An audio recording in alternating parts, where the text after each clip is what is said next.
a young man lived with his father and mother. "Son," the old man said to the young man one day, "you are our only child. You must marry and have children." So the old man found a wife for his son. She was a fine young woman, and her young husband loved her. A year passed, and she gave birth to a little boy. The family lived happily together, but they were very poor. The young man and his father worked hard in the fields. The young woman and her mother-in-law worked hard in the house, but they never had enough food to eat. "Father," the young man said to his father one day, "this little farm is too small for our family. Let me go and find work in the town. I will earn some money and bring it home to you." The father was sad.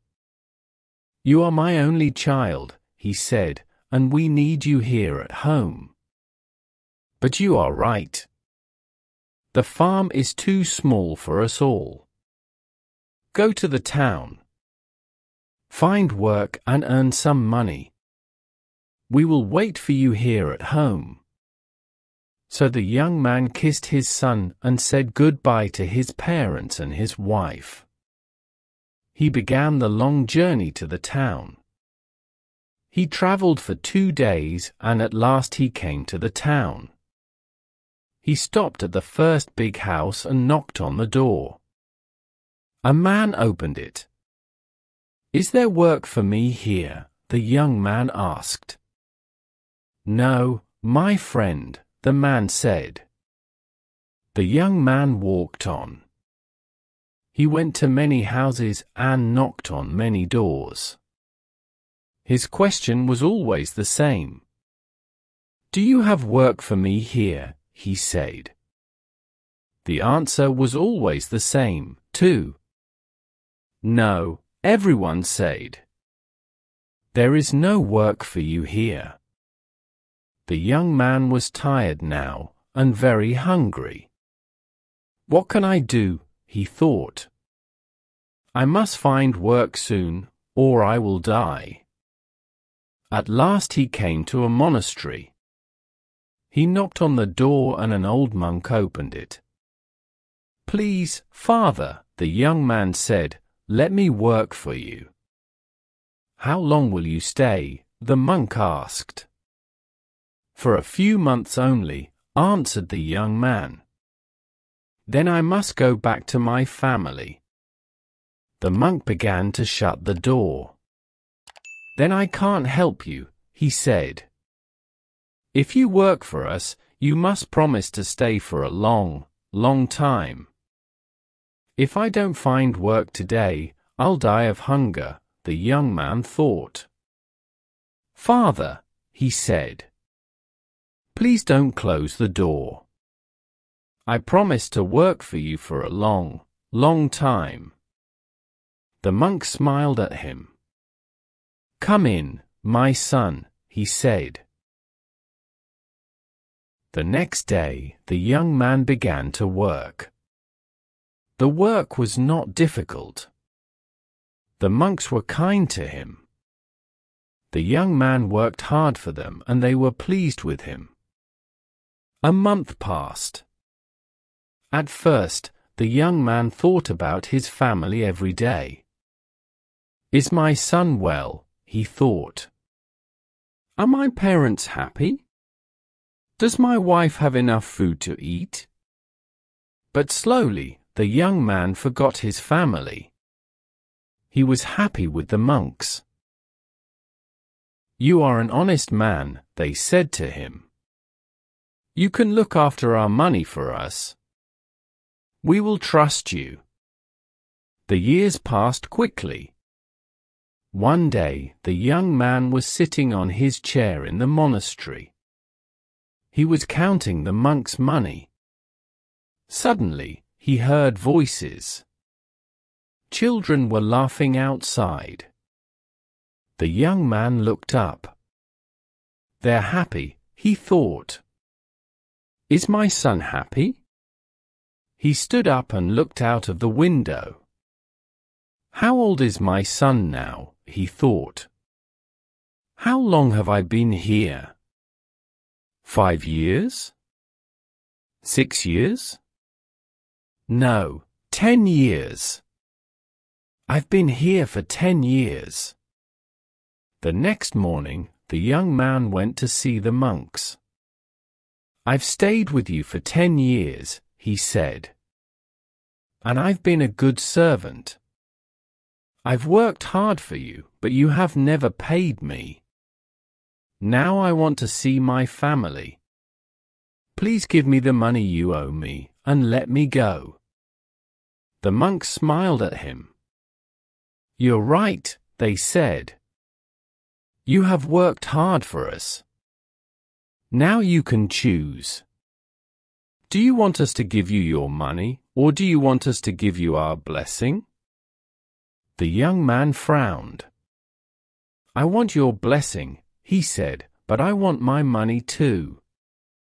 We owe you 400 silver dollars, the monk said. But each blessing costs $100. The young man looked unhappy, but at last he said, Give me your blessing. It is better than the money. So the first monk blessed him. Do not leave the road, he said. Do not go to the right or the left. Only go straight on. The second monk blessed him. Soon you will be a guest, he said. Obey your host. Take what he gives you. Then the third monk blessed him. Do not be angry, he said. Always think before you act. Then the monks gave the young man 100 silver dollars, and the young man left the monastery. Soon, he met 2 men. They were walking along the road together. Walk with us, they said. We'll talk together and our journey will be more interesting. The young man agreed, and the 3 men walked on together. Soon they came to a crossroads. Follow me, one of the men said. I'll show you a better path, and he turned to the left and began to walk along a different way. The other man followed him, but the young man remembered the first monk's blessing. Do not go to the left or the right, the first monk had said. Only go straight on. The young man smiled at his new friends. I'm sorry, he said. I cannot go with you. I must go straight on. He said goodbye to the 2 men and went on down the road. He crossed the river and walked up the next hill. Suddenly he heard shouts. He looked back across the river. He could see the 2 men. They were shouting for help. Robbers were attacking them. He wanted to go back and help his friends, but there were many robbers and they were big and strong. If I go down there, they'll kill me, he thought. He was grateful to the monks. The first blessing saved my life. It saved me from the robbers, he thought. He went on down the road. He walked for a long time. He was hungry and thirsty now, and he was tired too. It will soon be dark, he thought. I must find a place to sleep. He looked round. He was in a wild place. There were no houses here. He was frightened of hyenas and leopards. He began to walk faster. It was dark now. I must find a place to sleep, the young man thought. At last, he saw a light in the distance. He ran towards it.